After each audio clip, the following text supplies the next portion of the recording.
છેલ્લે આપણે આની પહેલાનો જે વિડિયો લેક્ચર હતો એની અંદર કન્ટિન્યુઅસ પ્રેઝન્ટ ટેન્સ અને સિમ્પલ પ્રેઝન્ટ ટેન્સ, એના પછી તો કે વર્બ ઓફ પરસેપ્શન કે વર્બ ઓફ ઇમોશન કે વર્બ ઓફ થિંકિંગ કે એના પછી તો કે હેવ નો ઉપયોગ એ કઈ કઈ રીતે થાય છે એના વિશે માહિતી લીધી અને એના ઉપરથી આપણને ખ્યાલ આવ્યો કે કેટલી વસ્તુઓ છે એ સિમ્પલ પ્રેઝન્ટ ટેન્સ ની અંદર વપરાય છે અને કેટલી વસ્તુઓ છે એ કન્ટિન્યુઅસ પ્રેઝન્ટ ટેન્સ ની અંદર વપરાય છે. જેમ કે આપણે એમ કહીએ છીએ કે લુક છે, લિસન છે, સી છે, આવા બધા ક્રિયાપદની સાથે જ્યારે ઇન્ડિકેટર્સ તરીકે પોતે આવે છે ત્યારે એની અંદર કન્ટિન્યુઅસ પ્રેઝન્ટ ટેન્સ નો ઉપયોગ થાય છે. જેમ કે સિંગ છે, જણાય આવું. તો એ બધી વસ્તુઓ છે એવી હતી કે જે વર્બ્સ ઓફ પરસેપ્શન છે, એના પછી તો કે વર્બ્સ ઓફ થિંકિંગ છે. તો એવા બધા જે ક્રિયાપદો છે, એવા બધા જે વર્બ્સ છે એ સૌપ્રથમ કે ભાઈ એ સિમ્પલ પ્રેઝન્ટ ટેન્સ માં સૌથી વધારે જણાય આવે. એનો ઉપયોગ કઈ રીતે થાય એ આપણે જોયું. ત્યારબાદ તો કે છેલ્લે આપણે વાત કરી હતી કે ભાઈ પૂર્ણ વર્તમાન કાળ, પરફેક્ટ પ્રેઝન્ટ ટેન્સ અથવા તો પ્રેઝન્ટ પરફેક્ટ ટેન્સ, એનો ઉપયોગ કઈ રીતે થાય અને કઈ રીતે એ આપણે થોડી ઘણી એના વિશે માહિતી લીધી હતી કે ભાઈ એનું સેન્ટેન્સ સ્ટ્રક્ચર છે એ શું હોય. તો કે ભાઈ એક તો સબ્જેક્ટ, ત્યારબાદ હેવ હેઝ, ત્યારબાદ V3, ત્યારબાદ ઓબ્જેક્ટ, અધર વર્બ અને ત્યારબાદ તો કે ભાઈ નકાર હોય તો એ રીતના નોટ, પ્રશ્નાર્થ હોય તો એ રીતના પ્રશ્નાર્થ વાક્ય, પ્રશ્નાર્થ નકાર હોય તો એ રીતે. તો આ વસ્તુ છે એ ગઈકાલ સુધી આપણે જોઈ હતી. હવે આજે થોડીક વાત કરીએ કે ભાઈ પરફેક્ટ પ્રેઝન્ટ ટેન્સ જે છે, પૂર્ણ વર્તમાન કાળ છે, એ કેટલા પ્રકારે કેવી ક્રિયાઓની અંદર એ હોય, કેવા પ્રકારના એક્શન્સ હોય ત્યારે એનો પૂર્ણ વર્તમાન કાળની અંદર તમે ઉપયોગ કરી શકો. તો કે પહેલી વાત એક કે કોઈ ઇમિડિયેટ પાસ્ટ હોય, એટલે કે કોઈ તુરંતનો ભૂતકાળ હોય. જે વાક્યો છે એ હંમેશાને માટે જસ્ટની સાથે ઉપયોગમાં લેવામાં આવતા હોય. તમે હજુ હમણાં જ એ પૂર્ણ થઈ એ ક્રિયા એવું દર્શાવવા માંગતા હો, એ ક્રિયા દર્શાવવા માટે પૂર્ણ વર્તમાન કાળનો ઉપયોગ થાય. તો ઇમિડિયેટ પાસ્ટ, હું એમ નથી કહેતો કે નજીકનો ભૂતકાળ, હું નિયરેસ્ટ પાસ્ટ નથી બોલતો, હું ઇમિડિયેટ પાસ્ટ બોલું છું કે તુરંતનો ભૂતકાળ. તો હવે એની અંદર આપણે ગુજરાતીની અંદર ઘણા બધા એવા શબ્દો બોલીએ છીએ. જેમ કે પહેલું કે મેં હજુ હમણાં જ મારું હોમવર્ક કમ્પ્લીટ કર્યું, આવું તમે બોલતા હશો. હું હજુ હમણાં જ વાંચીને ઊભી થઈ અથવા તો ઊભો થયો, આવું તમે બોલતા હશો. અથવા તો તમે એમ કહેતા હશો કે મેં હજુ હમણાં જ જમ્યું, અથવા તો તમે એમ કહેતા હશો કે ભાઈ હજુ હમણાં જ મેં મોબાઈલ અથવા તો ટીવી જોવા હું બેઠી. તો આ તમામ પ્રકારની જે તમે એક્શન્સ બોલો છો કે હજુ હમણાં જ, તો એ બધી જ એક્શન્સ છે એ શેમાં આવશે? તો કે એ ઇમિડિયેટ પાસ્ટ છે. તમે જે બોલો છો એ શું છે? તો કે તુરંતનો ભૂતકાળ છે, એ નજીકનો ભૂતકાળ છે નહીં. તો એવી ક્રિયા દર્શાવવા માટે પૂર્ણ વર્તમાન કાળનો ઉપયોગ થાય. આ ઉપરાંત એવી ક્રિયા કે જેમાં સમય નિશ્ચિત નથી, તમને એમાં સમય છે એ નિશ્ચિત નથી આપ્યો, અથવા તો ડેફિનેટ જે તમે કહો છો એ નથી, ડેફિનેટ નથી એમાં, બરાબર? કે એની અંદર તમને કોઈ પણ સમયનો ઉલ્લેખ નથી, એની માલિકીનો ઉલ્લેખ નથી, સમય ક્યાંય છે નહીં, તમને એમ નથી કીધું કે આ નિશ્ચિત સમય ઉપર આ ક્રિયા થવી જોઈએ અથવા તો થયેલી છે. તો એ ડેફિનેટ ટાઈમની વાત નથી કરવામાં આવી. એવી ક્રિયાઓ દર્શાવવા માટે પૂર્ણ વર્તમાન કાળનો ઉપયોગ થાય છે. હવે એની અંદર તો કે ભાઈ કોઈ આપણને એમ કહે કે તમે આ પુસ્તક છે એ વાંચેલું છે, તો એ જીવન પર્યંતમાં તમે ક્યારે તમે જેવડા છો તો તમને એ પૂછવામાં આવે તો એ પૂર્ણ વર્તમાન કાળ છે કે ભાઈ have you read this book, તમે ક્યારે આ બુક છે એ વાંચેલી છે? તો હવે અહીંયા કોઈ પણ નિશ્ચિત સમયની વાત નથી, કોઈ પણ ડેફિનેટ સમયની વાત છે નહીં. પણ કેવી વાત છે?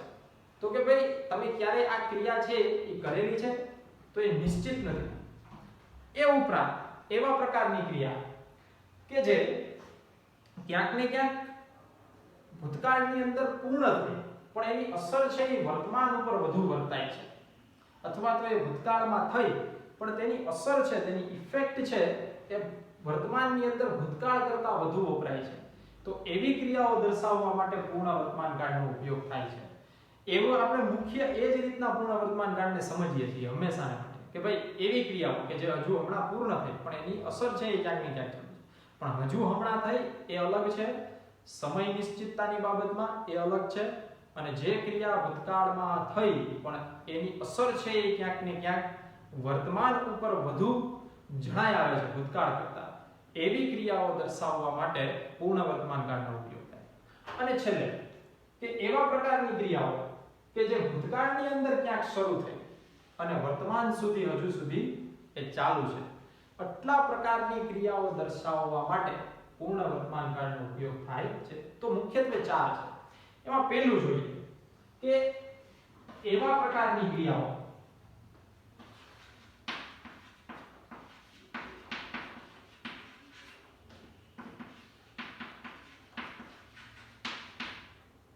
કે જે ઇમિડિયેટ પાસ્ટ એટલે કે તુરંતનો ભૂતકાળ અથવા તો અહીંયા આપણે નજીકનો ભૂતકાળ એ રીતના ઉપયોગમાં લેવાનું નથી, તુરંતનો ભૂતકાળ દર્શાવે છે.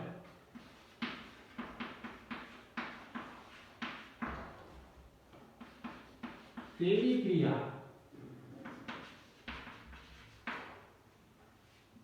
પૂર્ણ વર્તમાન કાળમાં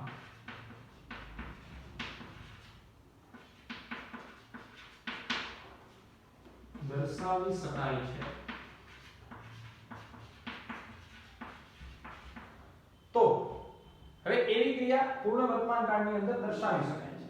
તો એવી ક્રિયાઓ કઈ કઈ હોઈ શકે? એક, મેં જેમ કીધું એમ કે એ હજુ હમણાં જ બહાર ગયા, તે હજુ હમણાં જ બહાર ગયો, તેની હજુ હમણાં જ બહાર ગઈ, બરાબર? તો આવી ક્રિયાઓ કે he has just gone out. તો અહીંયા જે just છે એ શું દર્શાવશે? તો કે તુરંતનો ભૂતકાળ, બરાબર? તો હંમેશા માટે એક વસ્તુ યાદ રાખવી કે આ પ્રકારની જે just ની સાથેની વાત હોય એ તુરંતનો ભૂતકાળ દર્શાવતી હોય, જે હંમેશા માટે પૂર્ણ વર્તમાન કાળની અંદર દર્શાવી શકાય. એના પછી I have just finished my homework. એના પછી I have અથવા તો we have અથવા તો she has, he has, they have, જે તમને લાગતું હોય છે. I have just had my dinner. તો અહીંયા જે વાત છે કે ભાઈ મેં મારું ડિનર છે એ હજુ હમણાં જ કમ્પ્લીટ કર્યું અથવા તો લીધું, તો એ પ્રકારની ક્રિયાઓ દર્શાવવા માટે. એ ઉપરાંત તમે કોઈ પણ બીજી રીતે કે ભાઈ he has just come at he has just come here, sorry, at name here, he has just come here, તે હજુ હમણાં જ અહીં આવ્યા છે.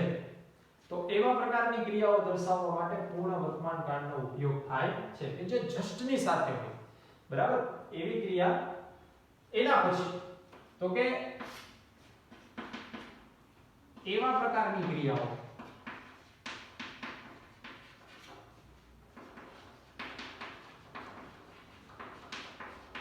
કે જે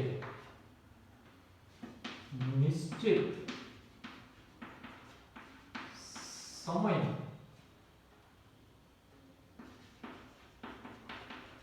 દર્શાવતી નથી, તેવી ક્રિયાઓ અથવા તો નિશ્ચિત સમય છે એ અહીંયા તમને કહેવામાં આવેલું નથી, પૂછવામાં આવેલું નથી, તેવી ક્રિયાઓ દર્શાવવા માટે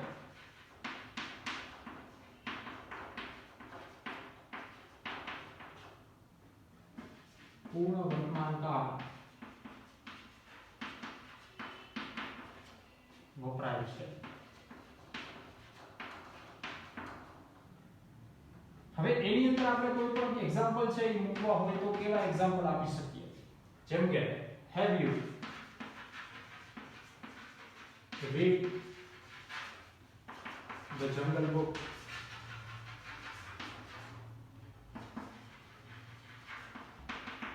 તમે ક્યારે જંગલ બુક વાંચેલી છે બરાબર, અથવા તો તમને કોઈ એમ કહે કે હેવ યુ રીડ ઇટ, અથવા તો તમને એમ કહે કે have you read any other else, કોઈ પણ બીજી બુકનું નામ બોલે તો એ પ્રકારની ક્રિયા હોય. એના પછી I have never known him to be angry. તો અહીંયા તમે જુઓ કોઈ પણ સમયની વાત નથી કરતા, તમે સમયના અર્થમાં અહીંયા વાત કરતા નથી, પણ તમે કેવી રીતે વાત કરો છો કે મેં ક્યારેય એને ગુસ્સામાં જોયેલા નથી.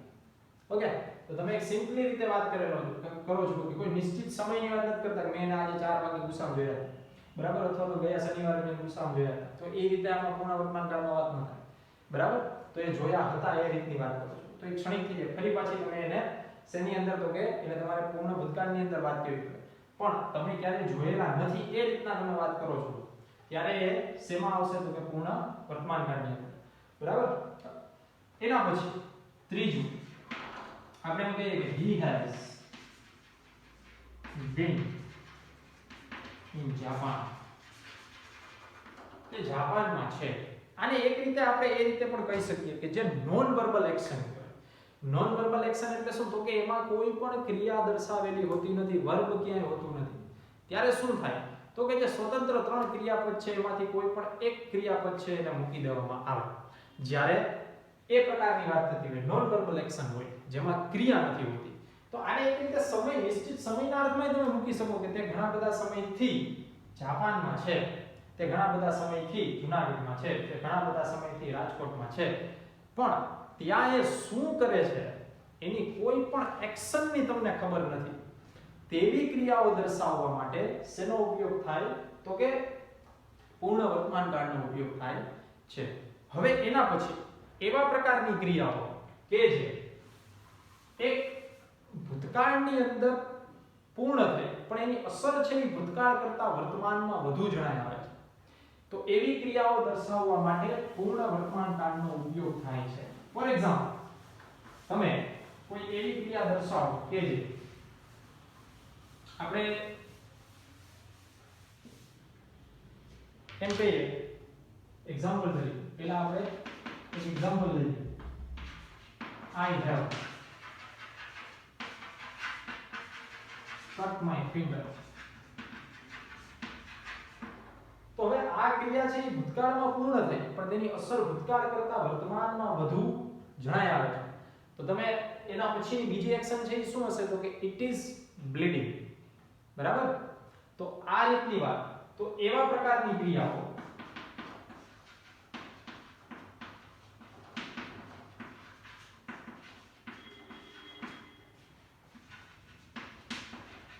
જે ભૂતકાળમાં થઈ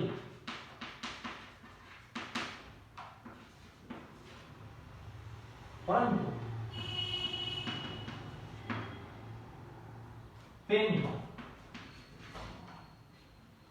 અસર ભૂતકાળ કરતા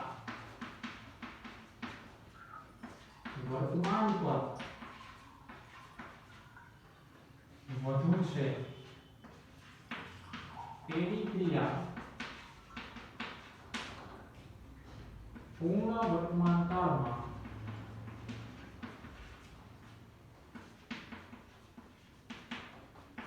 દર્શાવી શકાય છે.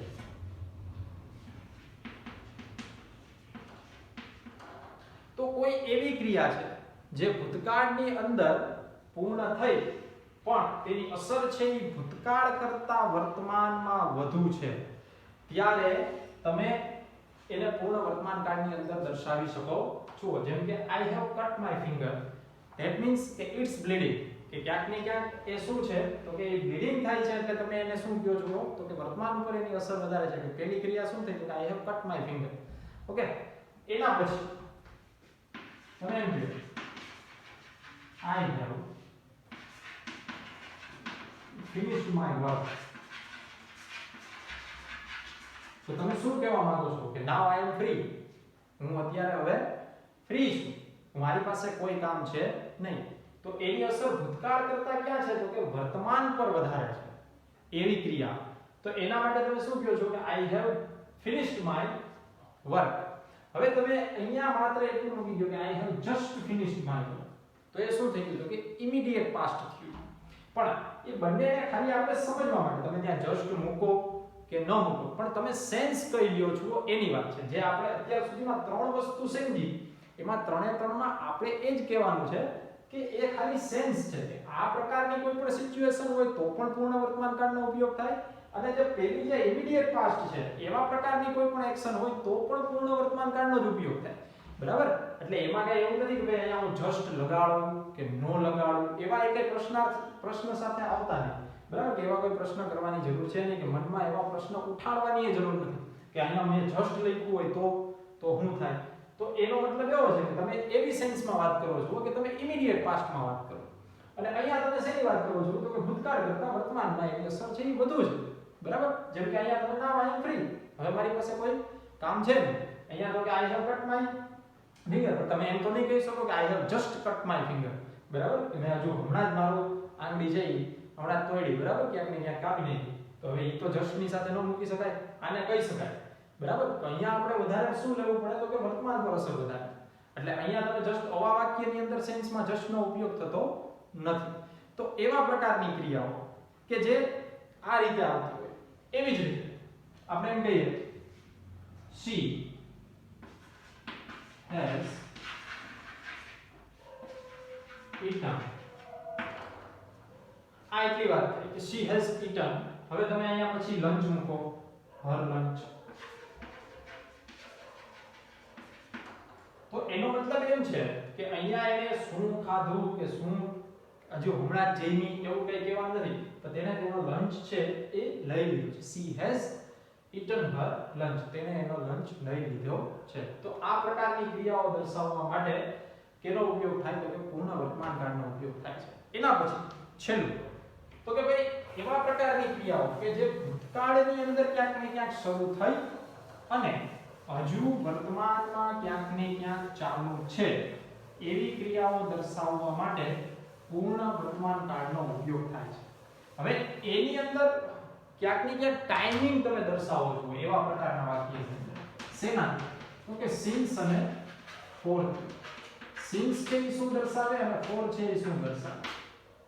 એક વાત કરી લઈએ કે since એ કોઈ પણ પોઈન્ટ ઓફ ટાઈમ દર્શાવશે. since છે બીજા અર્થમાં ક્યારેક since નો ઉપયોગ છે એ કોઈ પણ કારણ દર્શકતા દર્શાવવા માટે પણ થાય છે, પણ એ આપણે જ્યારે સમય આવશે ત્યારે જોશું કે ભાઈ since નો ઉપયોગ કારણ દર્શકતા રીઝન દર્શાવવા માટે કઈ રીતે થાય છે.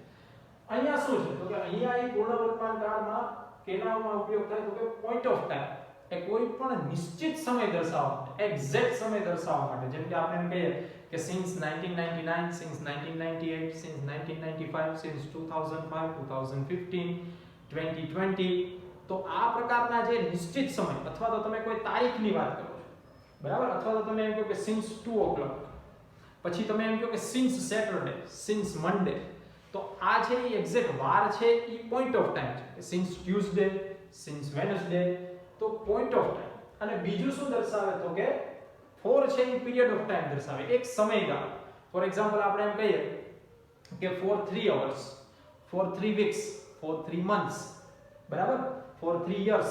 આ પ્રકારે આપણે જે બોલીએ છીએ એને શું કહેવાય તો કે એ જે પીરિયડ ઓફ ટાઈમ છે, એક સમયગાળો છે, એ કોઈ નિશ્ચિત સમય નથી.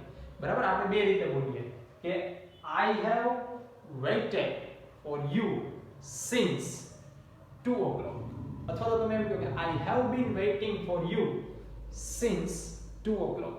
અને બીજી રીતે તમે એમ કહો કે I have been waiting for you for 2 hours. હું 2 કલાકથી તમારી અહીંયા રાહ જોઈ રહ્યો છું. અને માં તમે એમ કહેશો કે હું 2 વાગ્યાથી તમારી અહીંયા રાહ જોઈ રહ્યો છું. તો એવા પ્રકારની ક્રિયાઓ કે જે ક્યાંક ને ક્યાંક ભૂતકાળમાં શરૂ થઈ અને હજુ સુધી વર્તમાનમાં ક્યાંક ને ક્યાંક કન્ટિન્યુ અપ છે, એટલે કે વર્તમાનમાં હજુ સુધી ક્યાંક ને ક્યાંક ચાલુ છે, એવા પ્રકારની ક્રિયાઓ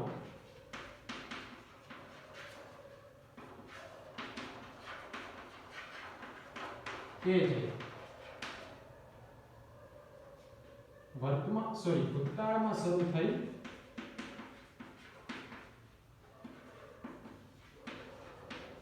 અને વર્તમાનમાં હજુ ચાલુ છે.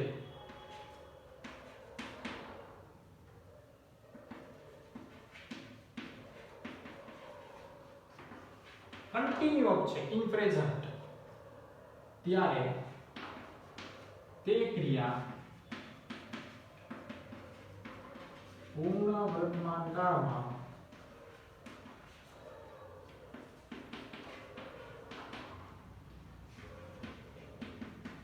દર્શાવાય છે. ફોર એક્ઝામ્પલ, આપણે કોઈને એમ કેવું હોય કે હું તેને લાંબા સમયથી ઓળખું છું. I have known him for a long time.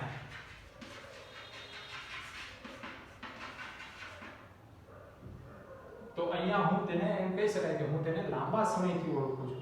તો ઓળખવાની ક્રિયા છે એ ભૂતકાળમાં શરૂ થઈ અને વર્તમાનમાં હજુ પણ તમે એને ઓળખો છો. બરાબર? તમે એમ કહેવા માંગો છો કે હું હજુ અને આજે આ ઓળખું જ છું, ઓળખતો બંધ થઈ ગયો નથી કે બંધ થઈ ગઈ નથી. બરાબર? એના પછી તો કે she has been ill for 3 weeks. કે તે 3 અઠવાડિયાથી ક્યાંક ને ક્યાંક શું છે તો કે બીમાર છે. બરાબર? એના પછી આપણે એમ કેવું હોય કે I have અથવા તો we have અથવા તો they have અથવા તો he has lived here for 3 years. તે અહીંયા 3 વર્ષથી રહે છે. તો રહેવાની ક્રિયા છે એ ભૂતકાળમાં શરૂ થઈ અને વર્તમાનમાં હજુ સુધી ચાલુ છે ક્યાંક ને ક્યાંક. એવી ક્રિયાઓ દર્શાવવા માટે કેનો ઉપયોગ થાય તો કે પૂર્ણ વર્તમાન કાળનો ઉપયોગ થાય છે. તો એવા પ્રકારની ક્રિયાઓ તમે શેમાં દર્શાવો છો તો કે since અને for ની સાથે. since છે એ કોઈ પણ નિશ્ચિત સમય દર્શાવે છે અને for છે એ કોઈ પણ પીરિયડ ઓફ ટાઈમ સમય ગાળો દર્શાવે છે. આ વસ્તુ ખાસ ધ્યાન રાખવી. તો અહીંયા પૂર્ણ વર્તમાન કાળની અંદર આપણે 4 વસ્તુ છે એ સમજ્યા. 1 ઇમિડિયેટ પાસ્ટ, 2 કોઈ પણ સમય નિશ્ચિત નથી, ડેફિનેટ સમય આપણને આપ્યો નથી એવી ક્રિયાઓ, 3 કોઈ ક્રિયા છે એ ભૂતકાળ કરતા વર્તમાનમાં અસર વધુ ધરાવે છે તેવી ક્રિયાઓ દર્શાવવા માટે પૂર્ણ વર્તમાન કાળનો ઉપયોગ થાય. અને 4 કે એવા પ્રકારની ક્રિયાઓ કે જે ભૂતકાળમાં શરૂ થઈ પરંતુ વર્તમાનમાં હજુ ચાલુ છે તેવી ક્રિયાઓ દર્શાવવા માટે પણ પૂર્ણ વર્તમાન કાળનો ઉપયોગ થાય છે. હવે એના પછી તો કે પરફેક્ટ કન્ટિન્યુઅસ પ્રેઝન્ટ ટેન્સ, પૂર્ણ ચાલુ વર્તમાન કાળ. હવે પૂર્ણ ચાલુ વર્તમાન કાળની અંદર તો કે પહેલા કેવા પ્રકારની ક્રિયાઓ આવે તો કે ભૂતકાળમાં કોઈ ક્રિયા શરૂ થઈ, વર્તમાનમાં ચાલુ છે અને ભવિષ્યમાં ચાલુ રહેવાની સંભાવના છે. તો ક્યાંક ને ક્યાંક એવું બને છે કે પરફેક્ટ પ્રેઝન્ટ ટેન્સ અને પરફેક્ટ કન્ટિન્યુઅસ પ્રેઝન્ટ ટેન્સ આ બંનેની અંદર થોડીક ક્રિયાઓ છે એ સિમિલર જતી હોય. જેમ કે તમે એમ કોઈને એમ કહો કે I have lived here for 5 years, કે હું અહીંયા 5 વર્ષથી રહું છું. તો એ આ પ્રકારની ક્રિયા થઈ. બરાબર? અને તમે એમ કહો કે I have been living here for 5 years, અથવા તો તમે એમ કહો કે since 2005, હું અહીંયા 2005 થી રહું છું. તો એ શું થયું તો કે પોઈન્ટ ઓફ ટાઈમ થયું. તો મોસ્ટ ઓફ એવું બને છે કે આ પ્રકારની ક્રિયાઓ છે એ વધુ પડતી આપણે શેમાં બોલીએ છીએ તો કે પૂર્ણ ચાલુ વર્તમાન કાળમાં બોલીએ છીએ. આમાં બહુ મોસ્ટ ઓફ આપણે બોલતા નથી, પણ આ પ્રકારની ક્રિયાઓ પણ પૂર્ણ વર્તમાન કાળની અંદર બોલાય છે. એ વસ્તુ ખાસ ધ્યાન રાખવી. બરાબર? તો આ છે પૂર્ણ વર્તમાન કાળ. હવે પૂર્ણ ચાલુ વર્તમાન કાળની અંદર તો કે કોઈ ક્રિયા ભૂતકાળમાં શરૂ થઈ વર્તમાનમાં ચાલુ છે અને ભવિષ્યમાં ચાલુ રહેવાની સંભાવના છે એવી ક્રિયાઓ દર્શાવવા માટે પૂર્ણ ચાલુ વર્તમાન કાળનો ઉપયોગ થાય છે. હવે એની અંદર તો કે have has આવે, જેમ અહીંયા આવે છે એવી રીતે. પછી તો કે been આવે, જેમ આ V3 આવતું હતું એમ અહીંયા શું આવી જાય તો કે V4 વર્બ ing આવી જાય. બરાબર? શા માટે તો કે have has છે એ શું દર્શાવશે તો કે કોઈ પણ વર્તમાનની ક્રિયા છે એવું દર્શાવશે. બરાબર? એ હેલ્પિંગ વર્બ તરીકે આવશે. બીજું been છે એ શું દર્શાવશે તો કે આ ક્રિયા છે એ ભૂતકાળમાં ક્યાંક ને ક્યાંક શરૂ થઈ. બરાબર? અથવા તો આ ક્રિયા છે એ ક્યાંક ને ક્યાંક પહેલાના સમયમાં થોડીક શરૂ થયેલી છે, એટલે કે એ પરફેક્ટ સેન્સ ની અંદર છે એવું એ દર્શાવશે. અને ત્રીજું કે છેલ્લું શું આવશે તો કે V4 એ ક્રિયા છે એ વર્તમાનમાં ક્યાંક ને ક્યાંક અસર ધરાવે છે, એટલે કે એ V4 છે એ ક્રિયા હજુ સુધી ચાલુ છે. તો તમને એક પ્રશ્ન થાય કે ભાઈ તો અહીંયા કેમ V3 છે, બરાબર, અને ત્યાં કેમ બિન મૂકવામાં આવ્યું છે? તો અહીંયા આપણે V3 સીધું ક્રિયાપદને જ લગાડીએ છીએ. ત્યાં ક્રિયાપદ છે એને આપણે કન્ટિન્યુઅસ ની અંદર દર્શાવીએ છીએ, એટલા માટે ત્યાં બિન મૂકવામાં આવે છે કે ક્રિયા છે એ પરફેક્ટ છે એવું દર્શાવીએ છીએ એટલા માટે. જ્યારે અહીંયા આપણે નોન બોલી દઈએ કે લીવડ બોલી દઈએ એટલે સીધું શું કહી દઈએ છીએ કે એ ક્રિયા પરફેક્ટ જ છે એવું આપણે સીધું દર્શાવી દઈએ. માં શું આપણે ing દર્શાવશું એટલે ક્રિયા કેવું દર્શાવશું કે એ ક્રિયા અહીં ચાલુ છે, એટલા માટે એની આગળ આપણે બિનનો ઉપયોગ કરીએ છીએ. તો હવે એની સેન્ટેન્સ સ્ટ્રક્ચર્સ છે એમાં ચાર પ્રકાર છે: હકાર, નકાર, પ્રશ્નાર્થ અને પ્રશ્નાર્થ નકાર. તો કે subject plus have has plus been plus V4 plus object અને છેલ્લે અધર. એવી જ રીતે નકારની અંદર તો કે subject plus have has plus not plus been plus V4 plus object અને છેલ્લે અધર. એના પછી તો કે પ્રશ્નાર્થ have has plus subject plus been plus V4 એટલે કે verb ing plus object plus other word અને છેલ્લે ક્વેશ્ચન માર્ક. અને છેલ્લે તો કે have has plus subject plus not plus been plus verb ing plus object plus other word અને છેલ્લે ક્વેશ્ચન માર્ક. તો આ ચાર પ્રકારે હકાર, નકાર, પ્રશ્નાર્થ અને પ્રશ્નાર્થ નકાર, આ ચાર પ્રકારે આપણે હવે પછીના લેક્ચરની અંદર પરફેક્ટ કન્ટિન્યુઅસ પ્રેઝન્ટ ટેન્સ જોશું અને ત્યારબાદ કન્ટિન્યુઅસ જે સિમ્પલ પાસ્ટ ટેન્સ ની છે એની વાત કરશું. Okay, thank you.